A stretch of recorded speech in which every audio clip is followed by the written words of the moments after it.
Hello students, कैसे हैं आप लोग। आज हम लोग पढ़ने वाले हैं फाइलम इकाइनोडर्मेटा के बारे में। इससे पहले हम लोग फाइलम मोलस्का, एनिलिडा और डिफरेंट फाइलम के बारे में पढ़ चुके हैं और उसकी वीडियोस हमारे चैनल पे अवेलेबल है डिफरेंट प्लेलिस्ट में। आप वहाँ से देख सकते हैं, अलग अलग क्लास की अलग अलग प्लेलिस्ट भी बनी हुई है, उस वहाँ से आप चेक कर सकते हैं। और अलग अलग चैप्टर के लेक्चर्स, इससे पहले के जितने भी चैप्टर्स हैं, लिविंग बर्ड, बायोलॉजिकल क्लासिफिकेशन और प्लांट किंगडम, इन सब की वीडियोस अवेलेबल हैं। आज हम लोग बात करेंगे फाइलम इकाइनोडर्मेटा के बारे में।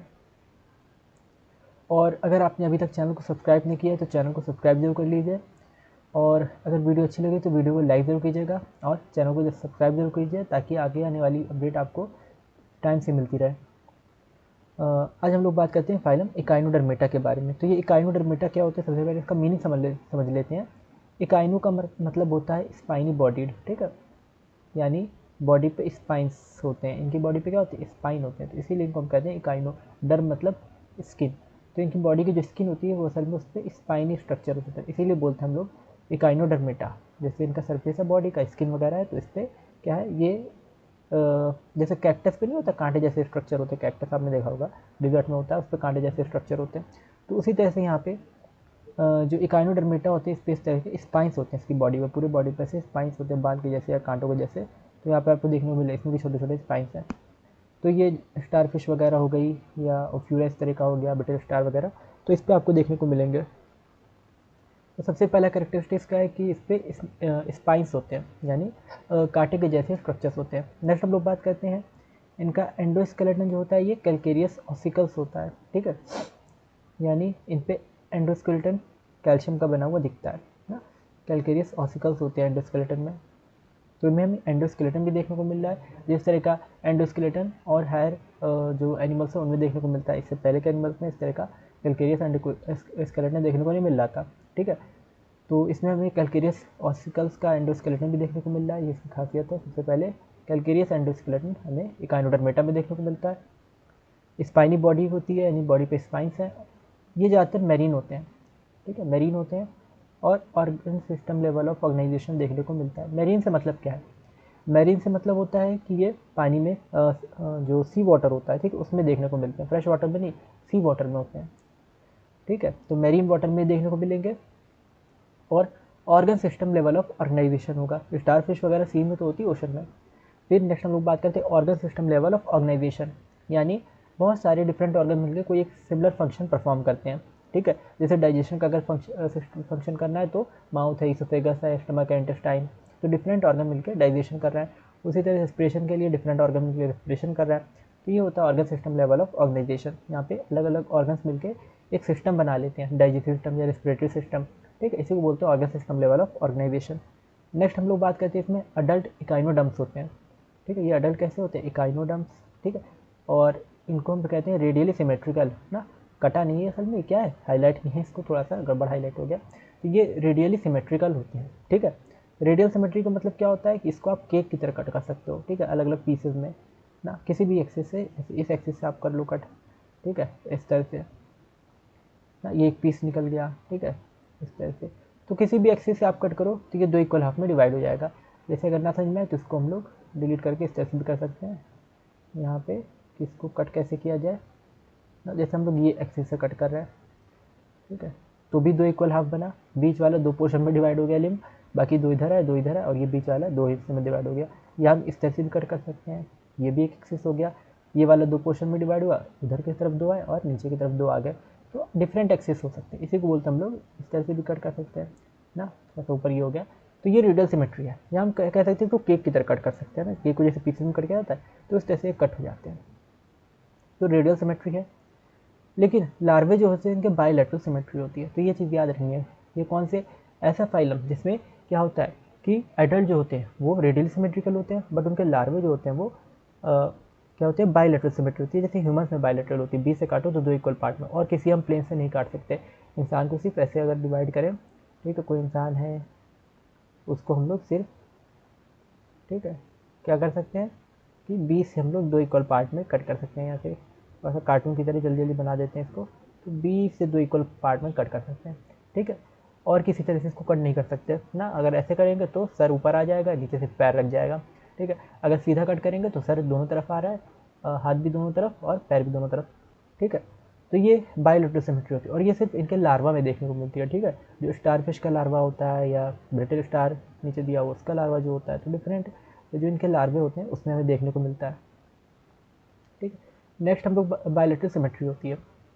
तो हमें ये फाइलम याद रखना है कि फाइलम इकाइनोडर्मेटा में जो अडल्ट होते हैं उनकी रेडियल सिमेट्री होती है और जो इनके लार्वे होते हैं उनकी बायोलेटरल सिमेट्री होती है। नेक्स्ट है ये ट्रिप्लोब्लास्टिक है, ठीक है। कैसे होते हैं, तो इसमें 3 जर्म लेयर्स होती हैं, 3 जर्म लेयर्स हैं, एक्टोडर्म, मेसोडर्म और एंडोडर्म। ये 3 जर्म लेयर होती हैं जब ये एम्ब्रियोनिक स्टेज में होते हैं, ठीक है। जब ये छोटे होते हैं तो इनमें 3 जर्म लेयर होती है। नेक्स्ट बात करते हैं इसमें सीलोमेट है, यानी इसमें सीलोम, तभी तो ऑर्गन सिस्टम या ऑर्गन्स देखने को मिल रहा है, सीलोमेट है, सीलोम इनके अंदर है। सीलोम के बारे में पहले ही आपको बता चुके हैं सीलोम क्या होती है, ठीक है। जैसे हमारी बॉडी है तो हमारी बॉडी गट और स्किन के बीच में जो एरिया है उसको सीलोम बोलेंगे, ठीक है। जहाँ पे सारे डिफरेंट ऑर्गन्स हैं, लंग्स हैं, स्टमक है, सॉरी लंग्स हैं और लीवर कह सकते हो या और डिफरेंट ऑर्गन, हार्ट कह सकते हो। तो ये डिफरेंट ऑर्गन जो है सीलोम में है, ठीक है। और ये सीलोमेट एनिमल्स हो गए। नेक्स्ट इसकी बात करें डाइजेस्टिव सिस्टम ना। डाइजेस्टिव सिस्टम क्या होता है, कंप्लीट होता है। इसका डाइजेस्टिव सिस्टम कंप्लीट है, यानी माउथ है, ठीक है, और एनस भी है ना। माउथ वेंट्रल नीचे की तरफ होता है, एनस अपर की तरफ होता है, डोर्सल साइड पे होता है, ठीक है। तो ये इनमें होता है, माउथ नीचे की साइड होता है, जैसे स्टारफिश अगर कोई तैरता हुआ दिखेगा तो ऐसे पट होते तैरता रहता है हॉरिजॉन्टल, ठीक है। तो नीचे की साइड उसका माउथ होता है। यहाँ पे देखो ऊपर इसको उल्टा करके दिखाया गया तो माउथ दिख रहा है, ठीक है, इसमें, ठीक है। इसको उल्टा करके दिखाया तो ये माउथ दिख रहा है बीच में, तो बीच में माउथ होगा, पीछे के साइड, ठीक है, डोर्सल। ये दोनों वेंट्रली साइड बने हुए हैं, डोर्सल साइड पे इसका, यानी जब ये तैरता रहेगा तो ऊपर की तरफ क्या दिखेगा, ऊपर की तरफ डोर्सल साइड होगी तो उस पर इसका एनस होगा, ठीक है। और नीचे की साइड होती है वेंट्रल ना, जो छुपी होती है, इसमें ओपन करके वेंट्रल साइड दिखा दिया। तो ये वेंट्रल साइड मतलब पलट के दिखा दिया कि वेंट्रल जो होते हैं, तो उसमें माउथ भी दिखता है देखने को, सेंटर में माउथ होता है। तो माउथ और एनस दोनों चीज़ें, इसलिए कंप्लीट डाइजेस्टिव सिस्टम है। क्या कंप्लीट, जब माउथ और एनस दोनों चीज़ होती है तो कंप्लीट डाइजेस्टिव सिस्टम होता है, ठीक है। और इसका डिस्टिंक्टिव फीचर क्या है, वाटर वेस्कुलर सिस्टम। ये याद रखना है कि डिस्टिंक्टिव फीचर इसमें क्या खासियत है, वाटर वेस्कुलर सिस्टम होता है, ठीक है। इसमें वाटर वेस्कुलर सिस्टम होता है और ये लोकोमोशन में हेल्पफुल है, ठीक है। किसमें हेल्पफुल होता है, लोकोमोशन में, चलने में। और इसके अलावा यानी पानी में तैरते रहते हैं ना, तो पानी की एक जेट बनाते हैं और जेट जब छोड़ते हैं तो उसी से वो तैरते हैं, ठीक है। वाटर में तैरने के लिए इनको वाटर जेट का ये यूज़ करते हैं, पूरे सब तरह से वाटर को अंदर के ले लेंगे, ठीक है। और फिर ये ट्यूब फीट वगैरह से इसको वाटर, ये वाटर अंदर कैसे लेंगे, माउथ वगैरह से ये वाटर अंदर ले लेंगे। और ये ट्यूब फीट जो इनके होते हैं, इनसे ये वाटर को, ये ट्यूब फीट जो स्पाइंस होते हैं ना सब में, इस पर बीच बीच में ट्यूब फीट्स भी होते हैं, तो ट्यूब फीट से वाटर की जेट छोड़ते हैं, ठीक है। उस जेट से ये आगे बढ़ते हैं, जब प्रोपल्शन होता है उससे धक्का जो लगता है तो उससे ये आगे बढ़ते हैं, ठीक है।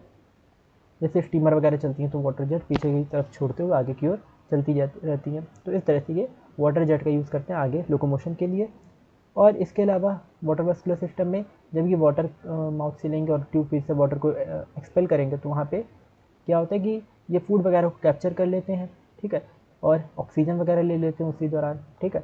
तो एक टाइम पे बहुत सारी चीज़ें कर रहे हैं, उसी से वाटर जेट से चल भी रहे हैं, उसी वाटर में से जो भी फूड पार्टिकल्स उसको ट्रैप कर ले रहा है, जो ऑक्सीजन उसको रेस्पिरेशन के लिए यूज़ कर ले रहा है। तो वाटर वेस्कुलर सिस्टम लोकोमोशन में भी हेल्प कर रहा है, रेस्पिरेशन में भी हेल्प कर रहा है और डाइजेशन में भी हेल्प करता है।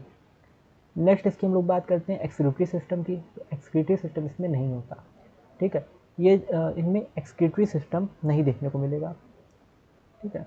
यहाँ पे एक्सक्रीटरी सिस्टम एब्सेंट होता है, ठीक।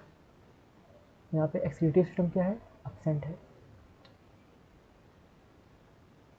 और एक्सक्रीटरी सिस्टम नहीं है ना, एनस है लेकिन क्या नहीं है इसमें, क्लोएका या जो विनस जैसा जो स्ट्रक्चर होता है, ठीक है, तो वो चीज़ में नहीं है।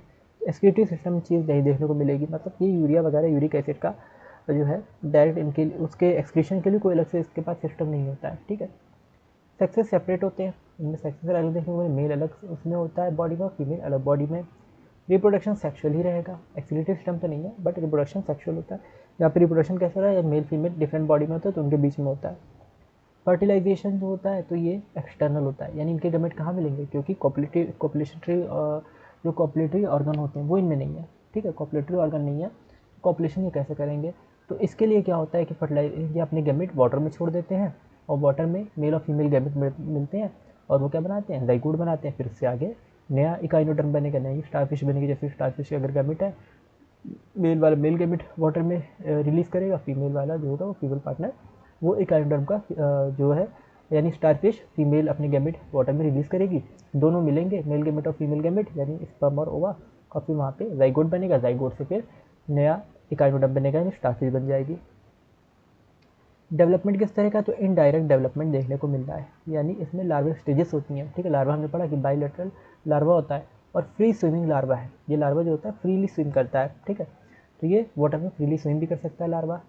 इसमें एग्जाम्पल क्या क्या आते हैं, एस्टेरियास, स्टारफिश, यहाँ पे हमने स्टारफिश का डायग्राम देखा, ठीक है। डायग्राम आपको दिमाग में रखना है क्योंकि एग्जाम में पूछा जाता है। एस्टेरियास है, इसका साइंटिफिक नेम है एस्टेरियास, और इसको हम लोग बोलते हैं स्टारफिश, ऊपर के साइड से ना एस्टेरियास, या इसको बोलते हैं स्टारफिश, ठीक है, स्टार के जैसे दिख रही है, कॉमन नेम।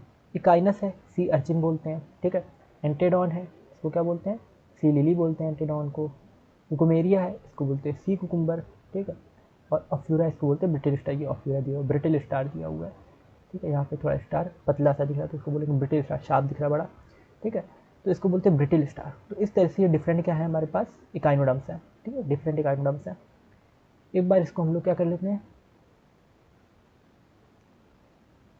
एक बार इसको हम लोग यहाँ से रिवाइज कर लेते हैं कि आपने क्या क्या देखा फाइलम इकाइनोडर्मेटा के बारे में। तो फाइलम इकाइनोडर्मेटा जो था, सबसे पहले हमने बात की कि इसके मेन कैरेक्टरिस्टिक्स क्या था, जो हमने देखा कि इसकी बॉडी पे क्या है, स्पाइनी बॉडी है इसकी, ठीक है। इसकी स्किन पे स्पाइंस हैं छोटे छोटे से, यहाँ पे दिख भी रहा है स्पाइन छोटे छोटे से, ठीक है। आप देखें गौर से तो यहाँ पे छोटे छोटे स्पाइंस दिखेंगे, जूम हो सकता है क्या, हाँ ठीक है। तो यहाँ पे दिख रहा है ना छोटे छोटे से स्पाइंस, ठीक है। तो ये हमने स्पाइंस देखे।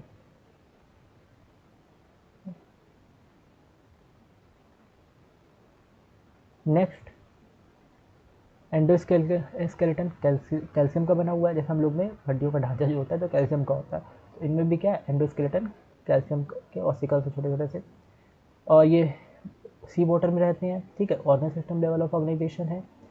अडल्ट जो होते हैं रेडियल सिमेट्रिकल होते हैं और लार्वा बायोलेटरल सिमेट्रिकल होते हैं, ट्रिप्लोब्लास्टिक हैं, 3 जर्म लेयर्स हैं, ठीक है।